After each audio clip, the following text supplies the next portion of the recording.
बिस्मिल्लाहिर्रहमानिर्रहीम। नाज़रीन अस्सलाम वालेकुम। वफाकी दारुल-हुकूमत इस्लामाबाद से आपका मेज़बान मोहम्मद हसनैन आपके साथ हाज़िर है। नाज़रीन, इस वक्त जनरल असम्बली का 76वां इजलास जारी है। दुनिया से सरबराहान मुमलिकत इजलास के अंदर शिरकत कर रहे हैं, खिताब कर रहे हैं, इन पर्सन भी जा रहे हैं, वीडियो लिंक के ज़रिए भी खिताब कर रहे हैं। इंडिया ने भी खिताब किया है, तुर्की का भी हो चुका है। लेकिन इस वक्त जो तारीख़ी ज़लालत और तारीख़ी रुसवाई इंडिया के खाते में आई है, वो किसी के खाते में नहीं है। उसका मोदी ये सोच कर गए थे जैसे कि वो बड़ा मार्का सरंजाम देने जा रहे हैं, जैसे वो दुनिया को फ़तह करने जा रहे हैं। क्योंकि एक हफ़्ते से उसके मीडिया ने जो शोर शराबा मचाया हुआ था, आसमान सर पे उठाया हुआ था कि मोदी जाएगा, ये कर देगा, मोदी वो कर देगा, मोदी अब जहाज़ पे बैठ गया है, मोदी को लेने के लिए फ़लाँ आया हुआ है, फ़लाँ ने रिसीव किया है। ये सब ग्राउंड बनाया जा रहा था, ये दिखाने की कोशिश की जा रही थी, ये ग्लोरीफाई करने की कोशिश की जा रही थी कि दुनिया इस वक्त जैसे कोई इंडिया के इर्द गिर्द रिवॉल्व कर रही हो। लेकिन हकीकत में ऐसा कुछ भी नहीं है। दुनिया में ऐसा यानी कि इस वक्त सबसे जो रसवाई जनरल असम्बली के इजलास में हुई है वो मोदी की हुई है। मोदी की $40 बिलियन की एक डील होनी थी अमेरिका के साथ, वो नहीं हुई। इस डील से मोदी को आउट कर दिया गया है। तुर्की के सदर ने इसमें खिताब किया और तुर्की के सदर ने वाज़ेह अल्फाज में कहा कि आपने पिछले कई सालों से, कई दहाइयों से कश्मीर के अंदर एक जुल्म और बर्बरियत जारी रखी हुई, आप इसको ख़त्म करें और कश्मीर का जो मसला है अक़वाम मुत्तहिदा की करारदादों के मुताबिक आप इसे हल करें।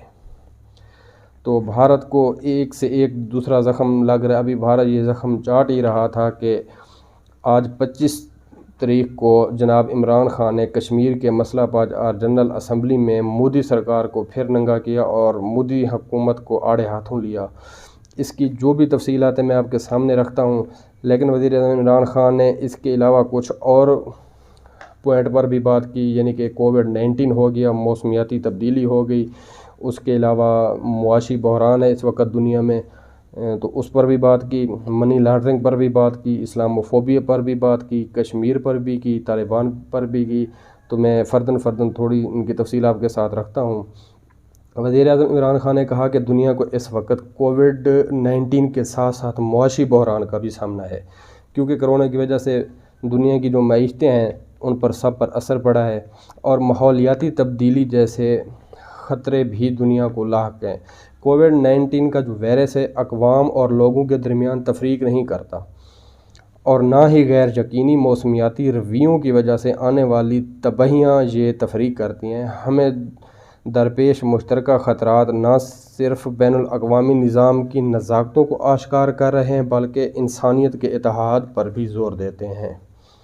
लेकिन अल्हम्दुलिल्लाह अल्लाह के फ़ज़ल व करम से पाकिस्तान कोरोना जैसी वबा पर कंट्रोल कर गया। पाकिस्तान में कोरोना की रेशो बहुत कम है। पाकिस्तान ने स्मार्ट लॉकडाउन हो गया, पाकिस्तान में एहसास प्रोग्राम जैसे सिस्टम के ज़रिए पाकिस्तान ने इस मुसीबत से निजात हासिल की। मौसमियाती तब्दीली के जो ख़तरात हैं जिसकी वजह से 10 अरब दरख्त लगाए जा रहे हैं, इसके तहत एक सुनामी मुहिम शुरू की हुई है जिससे बिल्कुल मुल्क के अंदर नए सिरे से दरख्त लगाए जा रहे हैं।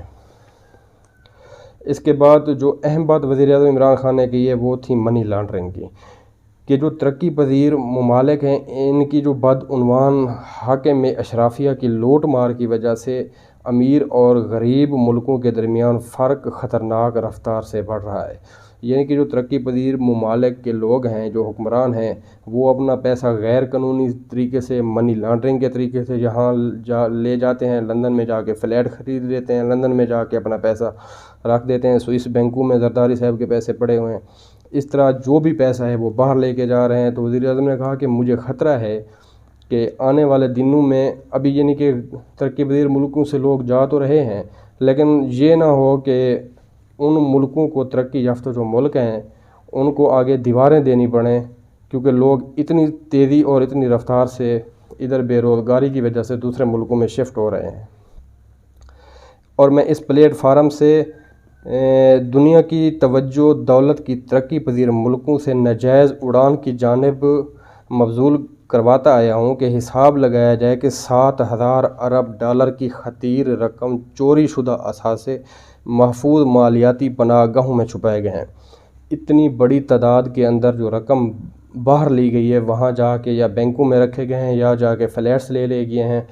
تو ادھر سے پیسہ سارا منی لانڈرنگ کر کے باہر لے گئے ہیں۔ تو وزیر اعظم نے اس بات پر بھی زور دیا کہ یہ جو پیسہ غیر قانونی طریقے سے باہر گیا ہے اس کو بھی واپس لایا جائے، ان ملکوں کو واپس دیا جائے۔ اسلام و فوبیا پر بھی وزیر اعظم عمران خان نے بات کی کہ وزیر اعظم نے کہا کہ اس وقت دنیا کو اسلام و فوبیا جیسے خوفناک رجحان کا سامنا ہے جس کا ہم سب کو مل کر مقابلہ کرنا ہوگا۔ 9/11 کا جب واقعہ بنا تھا، اس کے بعد دہشت گردی کے حملہ کے بعد کچھ حلقوں کی جانب سے دہشت گردی کو اسلام سے جوڑا گیا، جس کے باعث انتہا پسند اور دہشت گرد گروہ مسلمانوں کو نشانہ بناتے، اور اس وقت اسلام و فوبیا کی سب سے خوفناک اور بھیانک شکل بھارت میں پنجے گاڑے ہوئے ہے۔ فاسسٹ ہو گئی، RSS ہوگی، BJP حکومت کی جانب سے پھیلائے گئے نفرت سے بھرے ہندوتوا نظریات نے بھارت میں بسنے والے 20 کروڑ مسلمانوں کے خلاف خوف اور تشدد کی ایک لہر جاری کر رکھی ہے۔ گاؤ ماتا کے جیالوں نے مسلمانوں کو قتل کرنا جاری کر رکھا ہوا ہے۔ بھارت نے 5 اگست 2019 سے مسلسل یک طرفہ غیر قانونی اقدامات کر کے رکھے ہیں۔ 5 اگست 2019 کے غیر قانونی اور غیر آئینی اقدامات واپس لیے جائیں۔ 9 لاکھ فوج تقریباً 70-80 لاکھ کشمیریوں پر انہوں نے لگائی ہوئی ہے۔ سیاسی لوگوں کو قتل کیا گیا، جس کی مثال پچھلے دنوں سید علی گیلانی کی لاش کو ان کے اہل خانہ سے لے لیا گیا۔ میں جنرل اسمبلی سے کہتا ہوں کہ وہ سید علی شاہ کی باقیات کی باقاعدہ اسلامی روایات کے مطابق شہداء کے قبرستان میں تدفین کا مطالبہ کرے۔ پاکستان اپنے دیگر ہمسایہ ملکوں کی طرح بھارت کے ساتھ بھی امن کا خواہش ہے، لیکن اس کا حل صرف مسئلہ کشمیر ہے۔ اگر مسئلہ کشمیر ہو گیا تو پاکستان بھارت کے ساتھ بھی امن کا خواہش ہے، اس کے ساتھ مذاکرات کر سکتا ہے، تجارت بھی کر سکتا ہے، لیکن پہلے مسئلہ کشمیر۔ جنوبی ایشیا میں پائیدار امن کا دار و مدار جموں کشمیر کے مسئلہ کا اقوام متحدہ کی سلامتی کونسل کی قراردادوں اور جموں کشمیر کے عوام کی خواہشات کے مطابق حل ہونے میں ہے۔ گزشتہ فروری میں ہم نے کنٹرول لائن پر جنگ بندی 2003 کے معاہدے کا اعادہ کیا، اس امید پر کہ اس سے دہلی میں حکمت عملی پر دوبارہ غور و خوض ہوگا، لیکن افسوس سے کہنا پڑا کہ BJP کی حکومت نے کشمیر میں مظالم کی انتہا کر دی۔ وہ اس بربریت سے ماحول کو بگاڑنے کی کوشش میں ہیں۔ اب یہ بھارت کی ذمہ داری ہے کہ وہ پاکستان کے ساتھ بامقصد اور نتیجہ خیز مذاکرات کے لیے سازگار ماحول بنائے، اور اس کے لیے بھارت کو یہ لازماً اقدامات کرنے کی ضرورت ہے۔ ساتھ یہ بھی بتایا کہ کون کون سے اقدامات کرے تو ان کے ساتھ مذاکرات ہو سکتے ہیں۔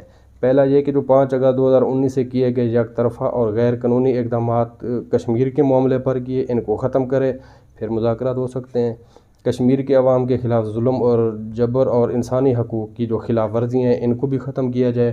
مقبوضہ علاقے میں آبادی کے تناسب میں کی جانے والی تبدیلیوں کو روکے اور منسوخ کرے، اور یہ بھی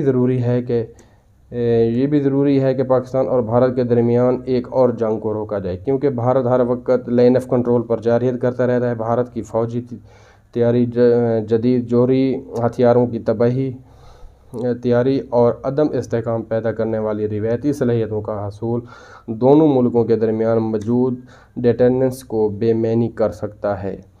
تو یہ کشمیر کے ایشو پر تھی۔ طالبان افغانستان کے ایشو پر بھی وزیر اعظم نے بات کی کھول کر، لیکن اس پر میں ایک اور ویڈیو بناؤں گا۔ تو ملتے ہیں اگلی ویڈیو میں، اپنا خیال رکھیے، اللہ حافظ۔